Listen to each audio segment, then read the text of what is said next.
আজ নেমেছে বাড়িতে বৃষ্টি। শ্বশুরমশাইয়ের আবদারে আজ করব বাড়িতে একটা স্পেশাল ডিশ। কি বলতো?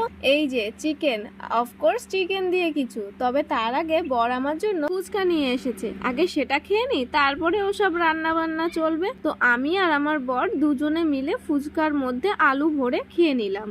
এইবার চলো রান্নার পালা। 10 মিনিট আগে চালটা ভিজিয়ে রেখেছিলাম, তার মধ্যে ফুচকা খেয়ে চলে এসেছি। এবার আমি মশলাটা পিষে নিলাম, আর এর মধ্যে কিন্তু রাইসটাও হয়ে গেছে। আর চিকেনটা যেভাবে রান্না করা হয় ঠিক সেভাবেই করে নিতে হবে। এবার বিরিয়ানি কিভাবে করেছি সেটা যদি জানতে চাও, চ্যানেলে ভিজিট করো আর দেখে আসো। এরপর আটা মাখিয়ে দমে বসিয়ে দিলাম। এবার 1 2 3 আধা ঘন্টা পরে দেখো ঠিক এরকম হয়েছে। এবার আটাটাকে খুলে দম থেকে বিরিয়ানিটা বের করে প্লেটে বের করে নিয়েছি। গাইস, খেতে ঠিক কতটা টেস্টি হয়েছে তোমরা তো বুঝতেই পারছো।